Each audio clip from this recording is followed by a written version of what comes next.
Reporting live from KMHTMJN. This is Molly Sherman. And Jesse Lynch. In the recent news, you may have heard about the flooding of the Mississippi River. Here's Molly to tell you more. The repeated flooding of the Mississippi River in these past months are among the largest and most damaging floods along the U.S. waterway in the past century. In April, two major storm systems dumped record rainfall on the Mississippi River watershed. Already affected from the springtime snowmelt, the river and many of its tributaries began to swell to record levels by the beginning of May. Areas along the Mississippi experiencing floods include Illinois, Missouri, Kentucky, Tennessee, Arkansas, Mississippi, and Louisiana. By May 9th, President Obama declared western counties of Kentucky, Tennessee, and Mississippi to be federal disaster areas. For the first time in 37 years, the Morganza Spillway, a flood control structure in Louisiana along the western bank of the Mississippi River, has been opened in order to deliberately flood 4,600 square miles of rural Louisiana to save most of Baton Rouge and New Orleans from the floodwaters. The flood crested in Memphis on May 10th and artificially crested in southern Louisiana on May 15th, a week earlier than it would have if spillways had not been opened. So far, at least 383 people have been killed across the 7 states. Thousands of homes were ordered evacuated, including over 1,300 in Memphis alone, and more than 24,500 in Louisiana and Mississippi. Yeah! As provided to us by NOAA, the National Weather Agency, as you can see, we have reached record flood levels that have been above those ever recorded in the past 2 centuries in Vicksburg and at set locations around Mississippi.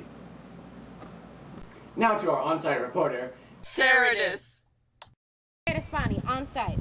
The rising water from Mississippi brings misery to the south.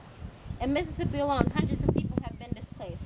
A breach in the levees, in the lower part of the levees of the Mississippi River, could cause catastrophic damage to the towns. Experts and engineers say the more water that the river gathers, the bigger and the higher risk. As part of the national media and with the role of gatekeeper, I highly advise that everyone stay inside and stay safe so that other people won't have to save you. Now to Katie and Mariah. These past few months, the state and local governments in the Deep South have provided aid to many people in need. Before the flood, Governor Jindal declared a state of emergency in preparation for the Mississippi River.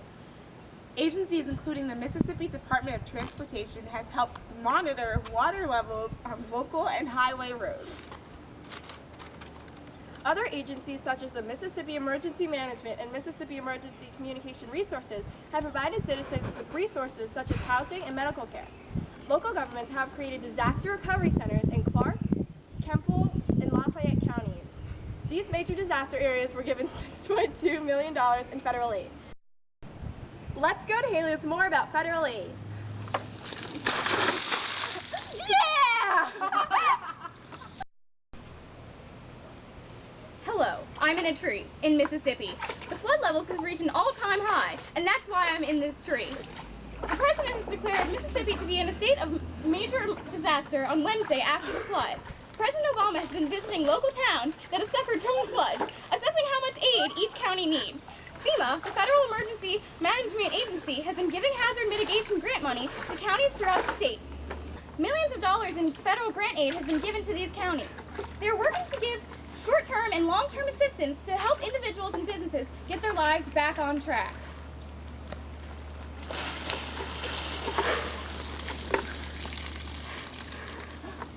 Yeah! Back to you, Molly and Jesse. that concludes our special event coverage of the Mississippi floodings. This is KMHTMJN signing off. Yeah!